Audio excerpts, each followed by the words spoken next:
Kemarin saya ceramah, 2 hari yang lalu di depan Pak Jokowi saya ceramah.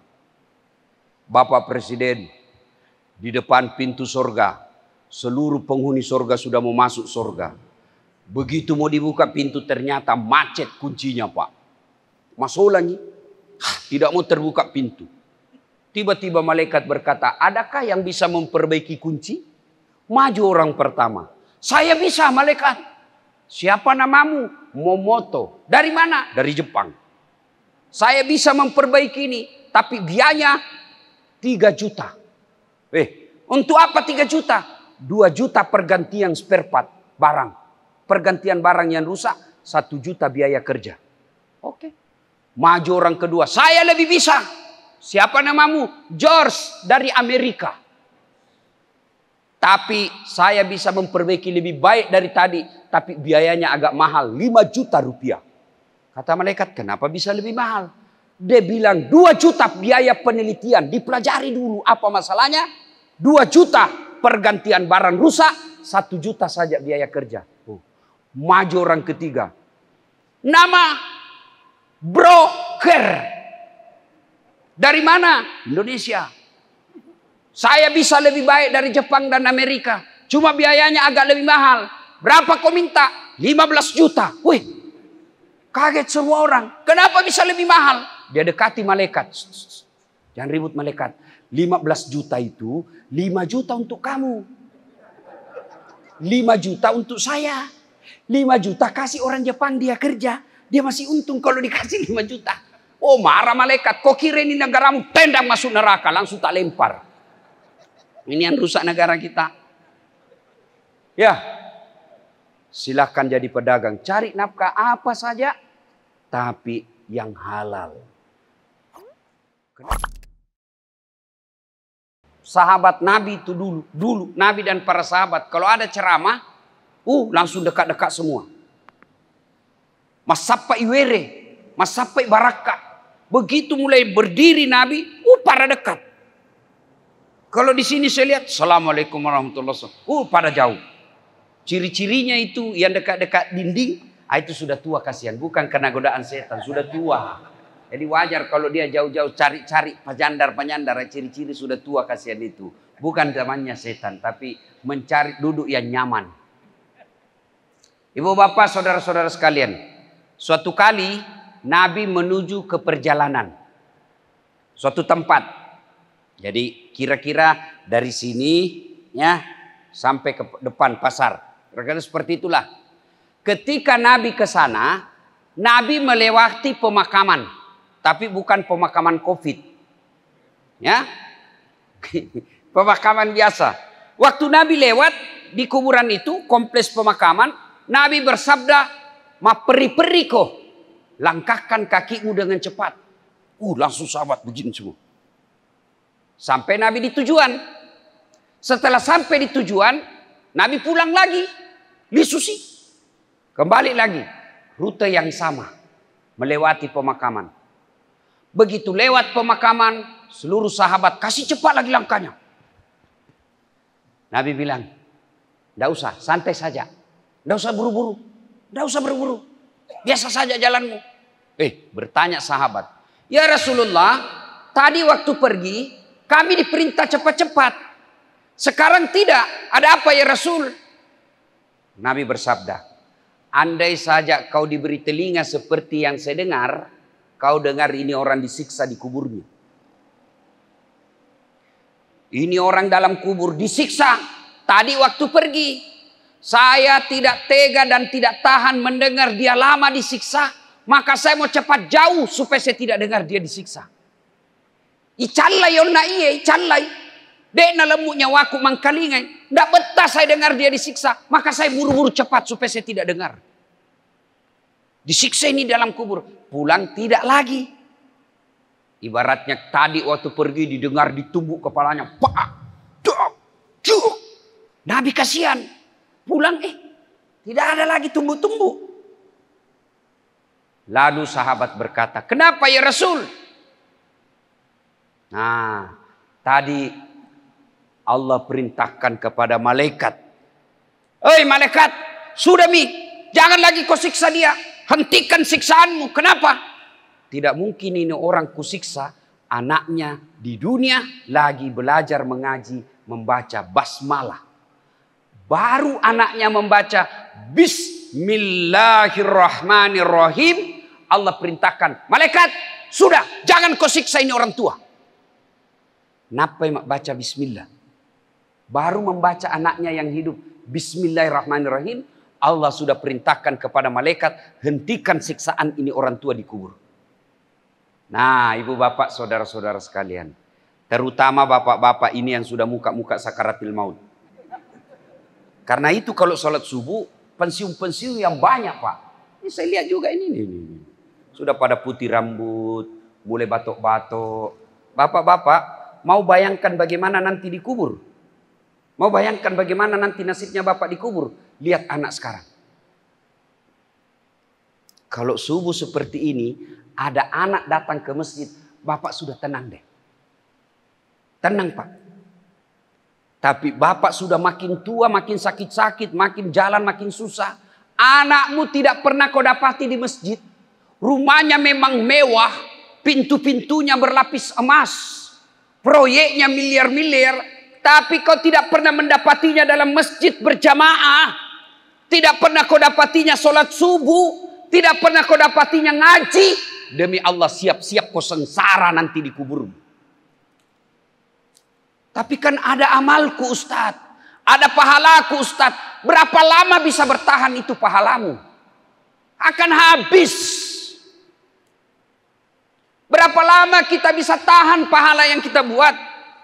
Saya sholat Ustadz. Tapi tidak bisa tambah lagi ketika kita sudah dikubur. Saya puasa Senin Kamis Ustadz, tapi tidak bisa lagi tambah ketika kau sudah dikubur.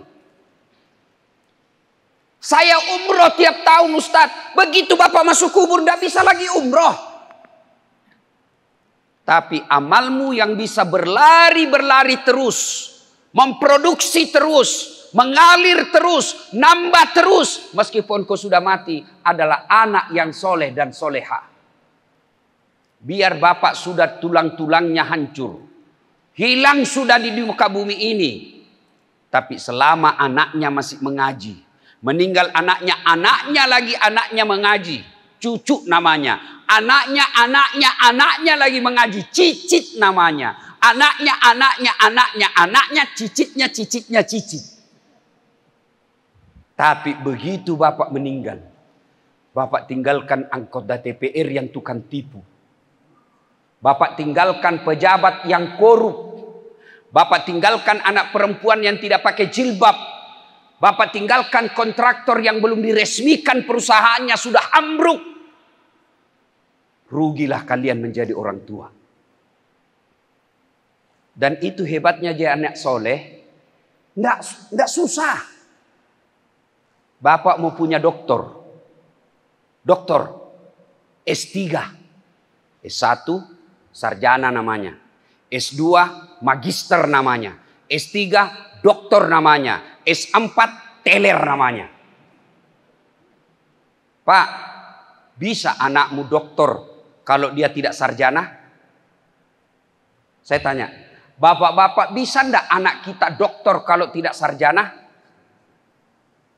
Bisa saja disebut doktor honoris causa, penghargaan. Tapi itu sedikit sekali. Ibu-ibu, ibu-ibu yang pegang handphone, saya doakan suamimu kawin lagi. Bilang kak tadi simpan dulu HP-mu. Dupai. Bu, Bu, bisa ndak anakmu jadi dokter kalau tidak pernah kuliah fakultas kedokteran? Tidak bisa. Kada bisa. Bujur ulun. Kada kawa. Mana rumah pian? Parak rumah Pak Imam. Saya suka bener itu orang Banjar kalau bicara. Mendayu-dayu. Beda orang Bugis. Kayak kok. Beda tuh orang Bugis itu. Kada manahan belaki Bugis.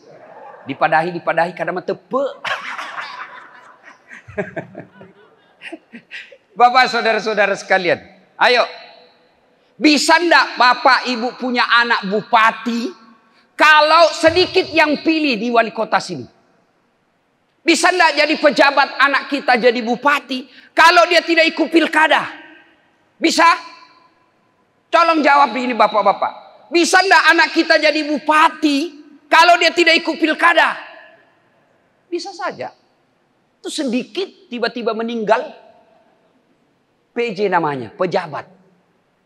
Tapi mau jadi bupati sulit. Mau jadi dokter ada syaratnya berat.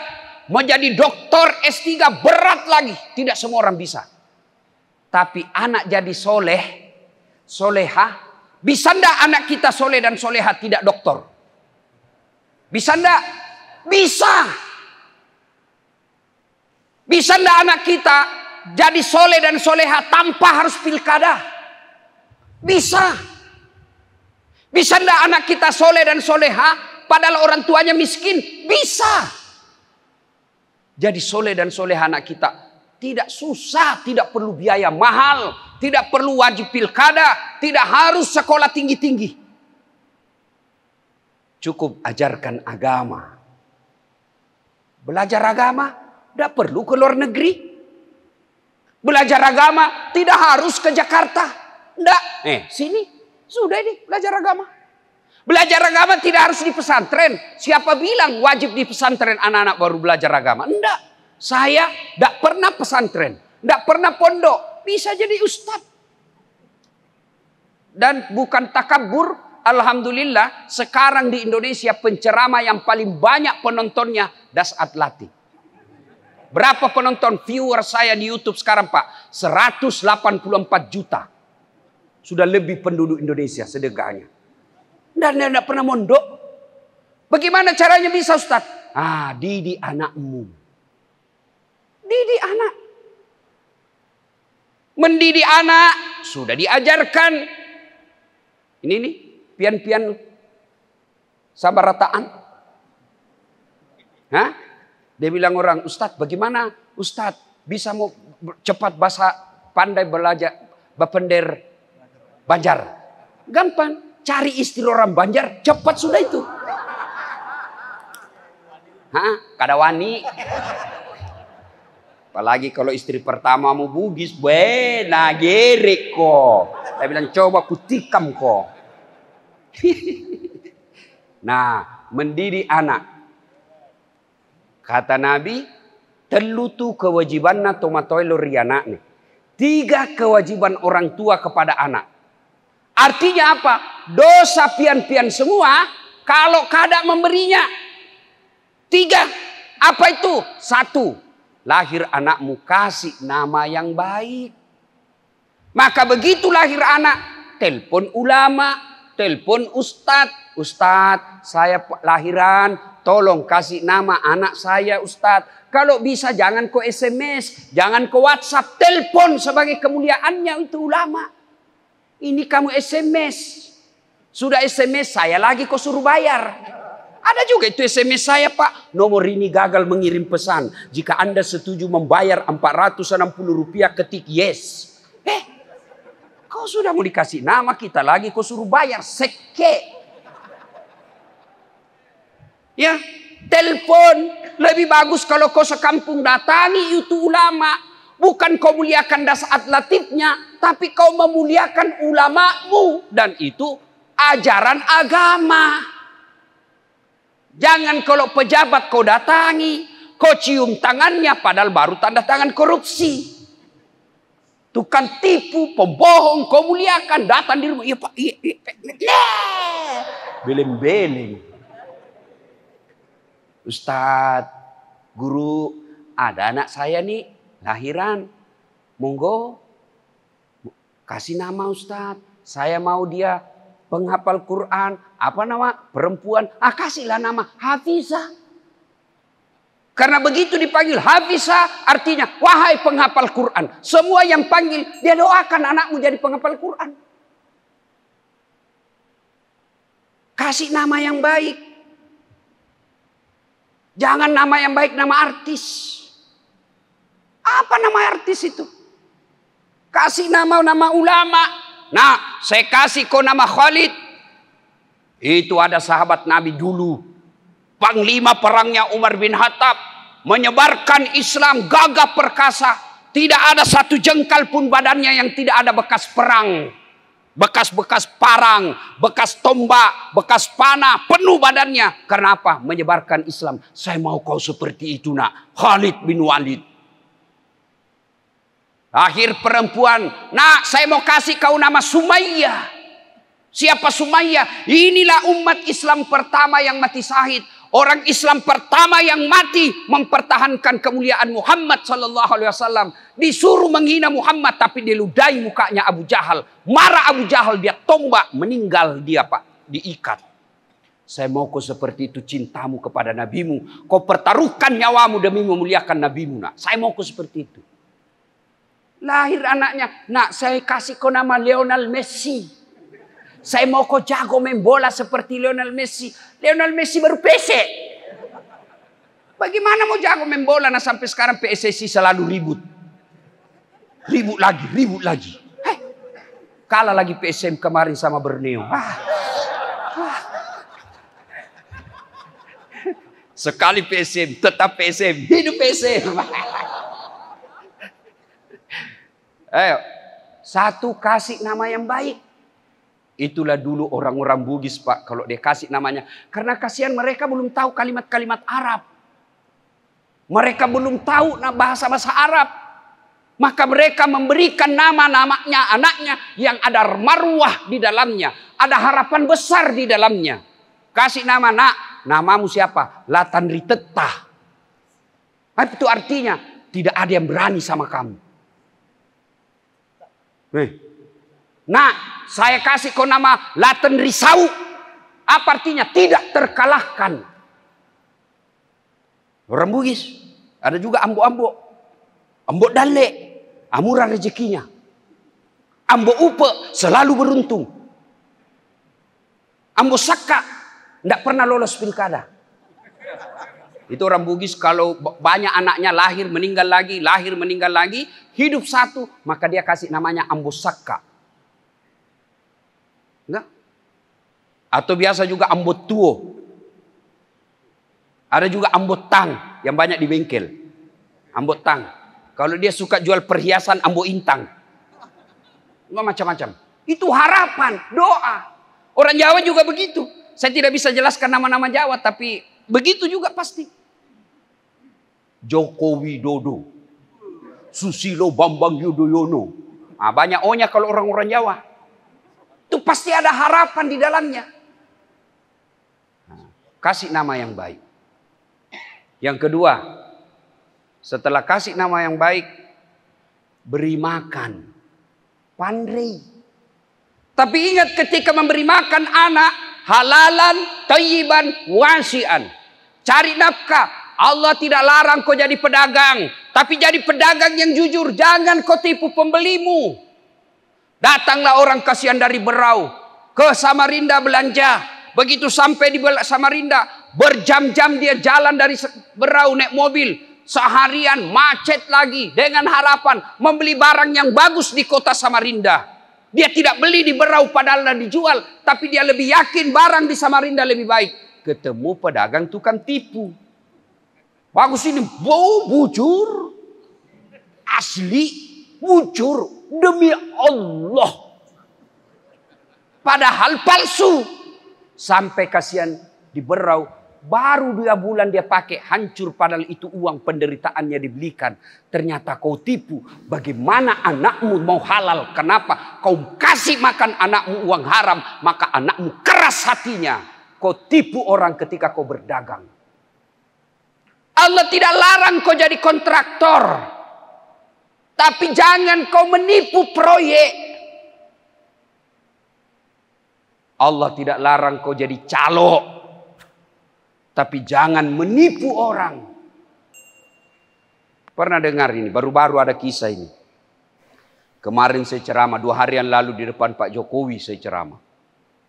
Bapak Presiden, di depan pintu surga. Seluruh penghuni surga sudah mau masuk surga.